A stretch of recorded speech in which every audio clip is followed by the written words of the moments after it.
Hi guys, shout out sa inyong lahat dyan. Ngayon magbukas tayo ng bagong laptop. Itong laptop na nabili ko guys, ano to siya?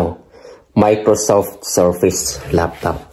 So ito siya guys, nabili ko to siya sa murang halaga kasi may big discount sila ngayon. So binili ko to siya. So tingnan natin kung anong laman ito. Binili ko to siya guys kasi bilang teacher, kailangan mo talagang laptop kasi yung mga worksheet sa mga bata, yung mga activities nila, ikaw mag-diskarte para hindi ka masyadong mahirapan. Bigyan mo sila ng mga seat work. Pero dito guys, walang homework yung mga bata. Malaking tulong talaga to siya guys. So bago to siya talaga mga idolo. Yan o. Bagong-bago pa to siya. Ayan. So buksan natin. Nakasilyado pa to siya. So gamitan natin to siya ng gunting. So ito siya.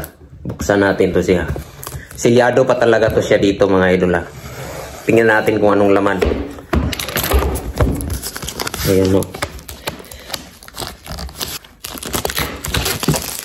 Ayan o. Ayan.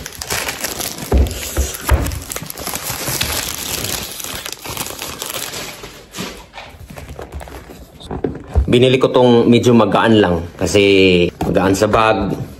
Tapos lalo na ngayon pag naglalakad ka lang pauwi sa bahay, magaan lang yung dala mo. Hindi ka na mahirapan ba? Ayan guys, oh. So ito guys, oh. Liit niya mga idolo. Hindi talaga siya, hindi ka na mahirapan. Social pa yung lalagyan niyo. Kalot pag maayos ba? Para hindi masira.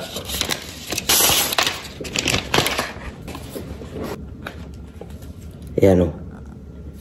Bagong-bago pa siya mga idol. Maganda siya mga idol. Para din siyang MacBook. So malaking tulong to siya. Magaan to siya mga idol. Charger. Ayun o. Ito yung charger niya.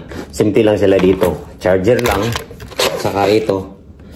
Pag magbili ka ng mouse at saka extra nga keyboard, ikaw nang bahala.